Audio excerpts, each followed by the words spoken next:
Portugal já escolheu. Um novo ciclo político começa agora. O que vem depois das eleições?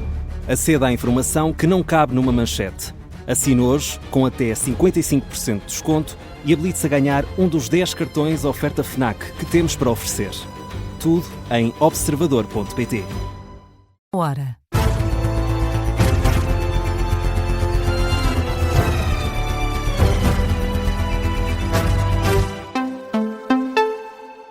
As notícias com Beatriz Félix. Boa noite, vamos às notícias na Rádio Observador e começamos a falar do ensino superior, isto porque o número de vagas subiu e ultrapassa agora as 56 mil.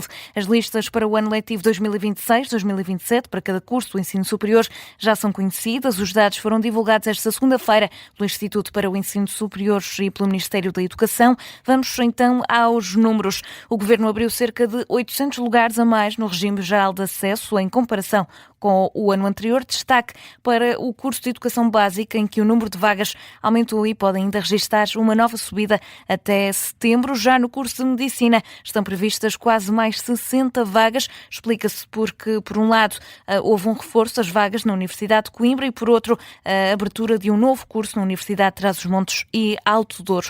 Já no que toca ao ensino superior privado, também há aumentos. Há agora mais de 600 vagas para o próximo ano letivo face ao anterior. Este é um artigo assinado pela jornalista Mariana Marques Tiago, está em destaque e que pode ler com mais detalhe no site do Observador. Seguimos agora com política. Agora sim foram contados todos os votos. António José Seguro venceu em todas as freguesias e secções onde a segunda volta das presidenciais foi adiada e passa os 3,5 milhões de votos, um número recorde, mais do que o dobro dos votos conseguidos por André Ventura. A votação foi adiada uma semana em 20 locais por causa dos efeitos do mau tempo e deixou em espera cerca de 36 mil eleitores que votaram este domingo. Por isso, vamos aos resultados. Em Alcácer do Sal, António José Seguro venceu com 79% em todas as freguesias, mas ainda assim com uma taxa de abstenção superior a 70%.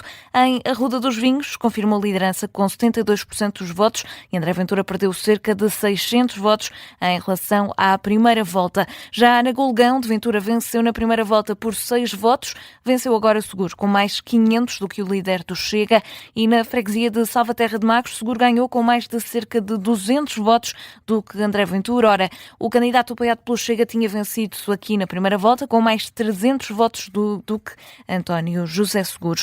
Já na freguesia de Bidoeira de Cima, em Leiria, que teve uma votação interrompida por falta de eletricidade durante cerca de uma hora, foram votar 25% dos eleitores inscritos e António José Seguro, que ficou em quinto lugar na primeira volta neste local, venceu com mais 100 votos do que André Ventura. Também em Santarém, na freguesia de São Vicente, o Paul Seguro obteve 65% dos votos e a freguesia ribeirinha de Valada, no Cartacho, deu este domingo a vitória a Seguro com 79%. E depois de conhecidos os resultados, António José Seguro agradeceu aos eleitores que foram votar. Diz que a democracia esteve viva. O presidente eleito escreveu numa publicação na rede social Instagram que a democracia constrói-se todos os dias e que este domingo, mais uma vez, esteve viva. Seguro saúda, por isso, todos os eleitores que foram votar e que não puderam fazer no domingo passado. O sucessor de Marcelo Rebelo de Sousa agradece ainda a todos os que tornaram possível a realização deste sufrágio, aos membros da mesa de voto, aos funcionários e também às forças de segurança. André Ventura deixou também uma mensagem, depois de finalizada a contagem de todos os votos, agradece aos eleitores que este domingo votaram em Ventura por acreditarem num país diferente. Na rede social X, escreveu a todos aqueles que apostaram na candidatura do líder do Chega e a todos eles agradece a confiança, garante continuar a trabalhar, é o que se pode ler na imagem que acompanha esta publicação. E continuamos na política a falar precisamente do Chega, que defende o prolongamento da situação de calamidade até ao final do mês e o alargamento a outros municípios da zona oeste do distrito de Lisboa, assim como mais tempo de isenção de portagens nas áreas afetadas pelo mau tempo. Num comunicado, a Direção Nacional e o Grupo Parlamentar do Chega sublinham que a instabilidade meteorológica ainda está presente e que por isso é necessário manter os meios extraordinários a operar para dar uma resposta mais rápida às pessoas que foram afetadas pelo mau tempo. E fechamos esta ronda pela política nacional com José Luís Carneiro, que anunciou a recandidatura à liderança do partido. Escreveu uma carta aos militantes socialistas para anunciar esta decisão. José Luís Carneiro diz que se recandidata em nome de um país tolerante, justo e coeso e que quer reafirmar o PS como a única alternativa credível para governar Portugal. O atual secretário-geral do partido defende um PS progressista, humanista e moderado, casa comum para os democratas, capaz de mobilizar todos para oferecer aos portugueses uma vida melhor e uma nova esperança, e diz também que o faz com soluções concretas para problemas como a saúde, a habitação, a valorização das pensões e salários e também a qualidade do emprego. Nesta carta, José Luís Carneiro deixa ainda uma nova promessa, a de percorrer o país numa iniciativa chamada Rota em que contamos todos. Há tempo ainda para a atualidade internacional. A primeira reunião do Conselho de Paz para Gaza vai contar com a presença da Comissária Europeia para o Mediterrâneo. A participação de Dubravka Šuica foi confirmada este domingo. Ora, a Comissão Europeia deixa também uma nota, diz que participa neste encontro, mas ainda assim não se torna membro do Conselho de Paz. Garante que está comprometida com a aplicação do cessar-fogo em Gaza e quer contribuir para as conversações sobre a recuperação e a reconstrução depois da guerra. A primeira reunião do Conselho de Paz para Gaza vai acontecer já na próxima quinta-feira em Washington, nos Estados Unidos. E o presidente norte-americano anunciou 5 mil milhões de dólares do Conselho de Paz para Gaza e pede a desmilitarização do Hamas, um anúncio feito através de uma publicação na Truth Social. Donald Trump fala num compromisso que vai passar pelo envio de milhares de pessoas para a Força Internacional de Estabilização e para a polícia local para manter a segurança e a paz dos habitantes de Gaza. O líder norte-americano revela também que vai anunciar mais sobre estes planos na quinta-feira, quando estiver acompanhado pelos membros do Conselho de Paz em Washington. Entretanto, o governo proposto por Donald Trump para Gaza defende a necessidade de um controle total do enclave administrativo, civil, policial e não apenas processual.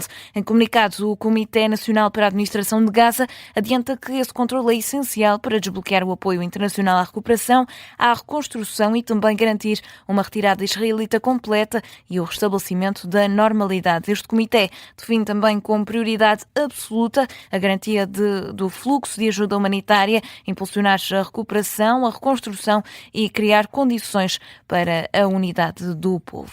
Neste jornal, há ainda tempo para falar de desporto. É assim que fechamos num dia marcado por várias partidas, este domingo a contar para a jornada 22 do campeonato. Começamos com o Sporting, que venceu o Famalicão em Alvalade por 1-0 e mantém as distâncias na Liga. Daniel Bragança marcou o único gol desta partida, isto porque o gol de Ibrahim Ba, do Famalicão, aos 8 minutos, foi anulado.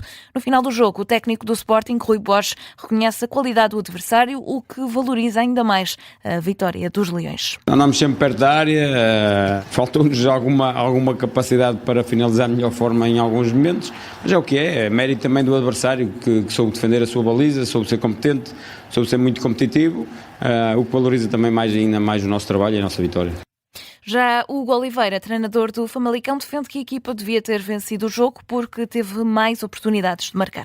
Nós encolhemos um bocadinho a capacidade de sair, mas na primeira parte tivemos situações, inclusive fizemos um golo, tivemos também perto de fazer outras. As principais oportunidades foram nossas e na segunda parte é óbvio que o Sporting teve mais caudal, andou mais à nossa volta, mas a verdade é que criar situações para fazer, acabamos por estar mais ou menos a controlar e repito, não deveríamos ter perdido o jogo porque não podemos perder estes jogos.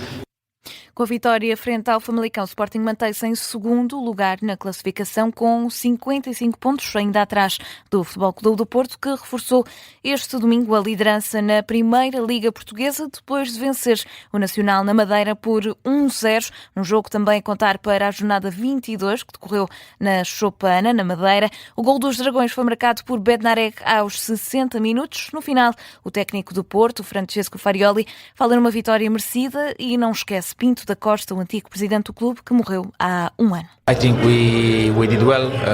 Acho que jogámos bem, merecemos a vitória e acho que especialmente num dia tão especial para o clube, ter a oportunidade de dedicar esta vitória ao antigo presidente é uma forma de honrar o legado dele. Por isso, acho que é uma boa combinação de coisas.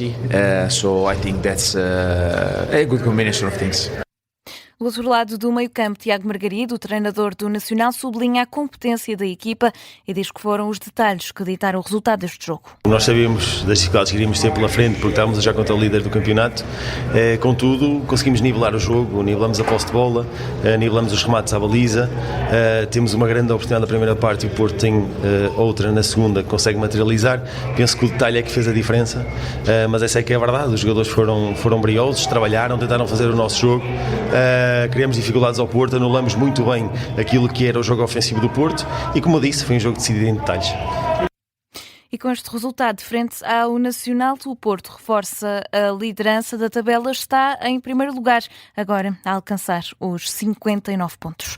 Ponto final neste noticiário, edição da 1 da manhã. A informação fica por aqui, está de regresso daqui a pouco à antena da Rádio Observadores, à 1h30, com a síntese de notícias.